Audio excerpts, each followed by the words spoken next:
Channukah is a beautiful Yom Tov, and we are mainly celebrating Channukah through lighting the Menorah. And the Menorah represents the miracle that they found one bottle of oil enough for one night, and it ended up burning for 8 nights.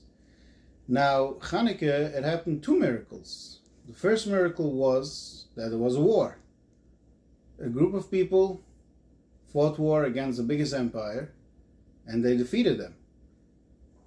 To give an example, like imagine today in the United States, one of the small states decides to secede from the United States, hypothetical, and they secede, and the United States comes and fights war with them, and the United States cannot defeat them, and they end up becoming a state for themselves. This is the example of how that happened. The Jews and Israel were a tiny little fraction of the Greek Empire at that time, and the Greeks couldn't defeat them, and they ended up becoming a independent state. That is a huge miracle. Following this story, the Yevunim were metama the whole Beis HaMikdash, so therefore there was not enough oil. So that means there were 2 miracles. So how come the mitzvah is only to light the menorah to commemorate the one miracle of the menorah in the Beis HaMikdash, and we're not really doing any mitzvah? We have traditions, but not a mitzvah for the fact that there was a war. So I thought to myself, 2 reasons for it. One is to teach us that our main duty on this world is to serve Hashem and not to be busy fighting wars. If we would have celebrated the war, then there would have been like a message broadcast to the Jews. We need to fight war. And a lot of Jews could have taken it, oh look, we need to fight a war because Hashem is with us and we'll win. And our focus would have been on war and not necessarily on serving Hashem. Our main job is to serve Hashem and to connect to Hashem and to be busy to do mitzvahs and follow the ways of the Torah. And we only fight war if it's necessary. There is times when you need to fight wars, like Shlomo Melech wrote, Ais Lakol, there's a time for everything. So if something happened that you need to fight war against the Goyim, then go ahead and fight wars. But when you fight the war, it should be L'Shem Shemaim. It should be for the sake of Hashem. This war was for the sake of Hashem. So in order to bring the message to the Jews that our main duty, our main obligation is to serve Hashem, that's why we are lighting the menorah and we're busy commemorating the miracle. So we should be busy thinking about serving Hashem and not be busy fighting wars. The second definition that I thought is to silence the atheists, to silence those who are trying to deny it.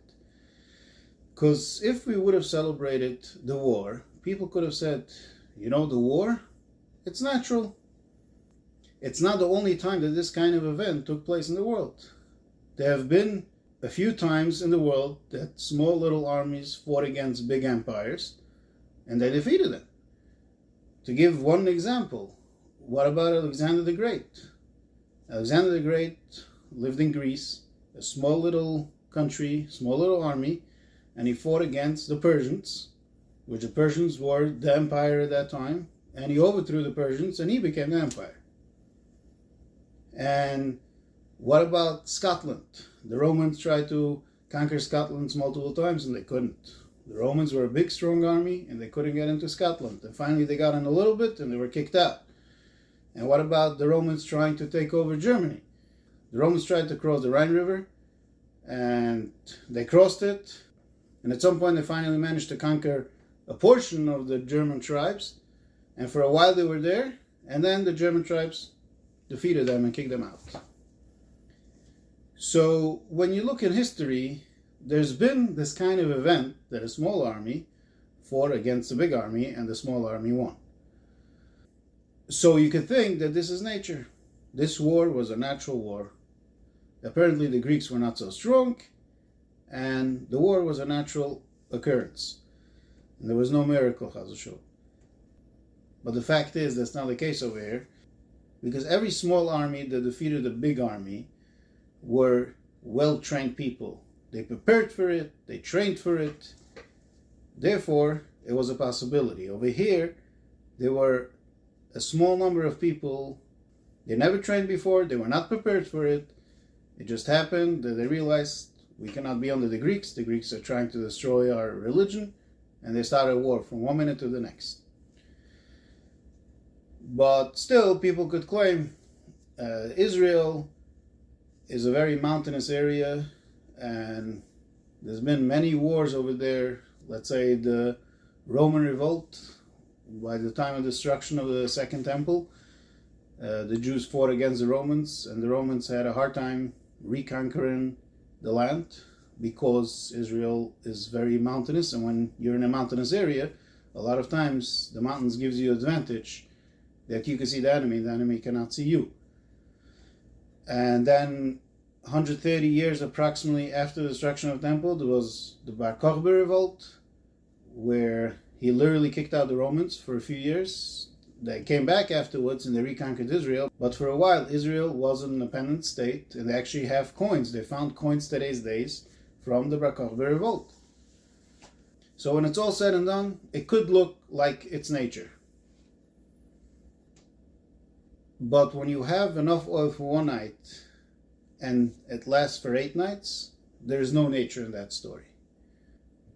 And that is what this menorah comes to show us. That the same way there is no nature to say that you have enough oil for one night and it lasted for 8 nights, the same way the war was not natural. Because nothing that happens is natural. Everything that is natural is only because it seems to us like it's natural. But there's no such thing as natural.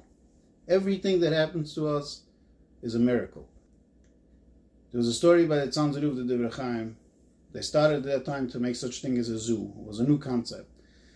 So they brought animals from wherever countries in the world they were able to bring the animals, and people came to see it. So some of the Chassidim Divrei Chaim came to him and asked him he should come visit the zoo. So he asked, why should I go to the zoo? So they said, to see Nefluas HaBoreh, to see the wonders of Hashem. So the Divrei Chaim picked up his hand and he said, you see, I can move my hand. This is wonders of Hashem. This is a nes. This is a miracle.